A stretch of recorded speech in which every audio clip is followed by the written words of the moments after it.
السلام علیکم۔ ویڈیو شروع کرنے سے پہلے ایک بار اللہ پاک کا نام لے کر چینل کو لازمی سبسکرائب کر دیں۔ اچھی بات پھیلانا صدقہ جاریہ ہے، مرنے کے بعد بھی ہم کو اس کا ثواب ملتا رہے گا، تو چینل کو لازمی سبسکرائب کر دیں ایک بار اللہ بول کر۔ ویڈیو شروع کرنے سے پہلے ایک بار درود شریف پڑھ کر چینل کو سبسکرائب کر دیں۔ خارش کی 3 اقسام ہوتی ہیں: خشک خارش، تر خارش، دموی خارش۔ خشک خارش سوداوی مادہ جسم میں زیاد کر جاتا ہے جو زیر جلد بے چینی پیدا کر کے جسم کو کھجلانے پر مجبور کر دیتا ہے۔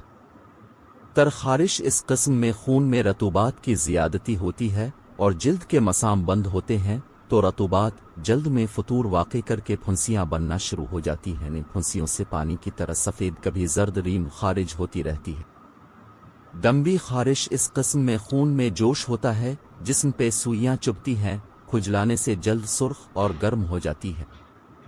علاج خشک خارش: سوہاگا، بابچی، گندھک 2 تولہ کی مقدار، مردہ سنگ 4 تولہ، نیلا تھوتھا 7 ماشا، ہیرکسس 2 تولہ، دہی 200 گرام، سرکہ 10 گرام۔ ادویات کو پاؤڈر کر کے دہی تیل میں مکس کر کے جسم کی مالش کریں، 2 گھنٹہ بعد غسل کریں۔ علاج تر خارش: پاپڑا، مونڈی، ہڑ سیاہ، جراتا، امبرول، برگ ہنا، برگ نیم ہر ایک 3 گرام 1 گلاس پانی میں رات کو بھگو کر رکھ دیں، صبح کو چھان لیں اور 2 تولہ شہد مکس کر کے استعمال کریں۔ علاج دموی خارش: پاپڑا، اوفنس 3، سونامکھی 1 تولہ، پوسٹ ایرل 4 تولہ کو 4 گلاس پانی میں بھگو کر ابالیں، پھر چھان کر اس میں 20 تولہ شہد مکس کر کے پکائیں، جب قوام گاڑھا ہو جائے تو اتار لیں۔ 1 چمچ دن میں 3 مرتبہ استعمال کریں۔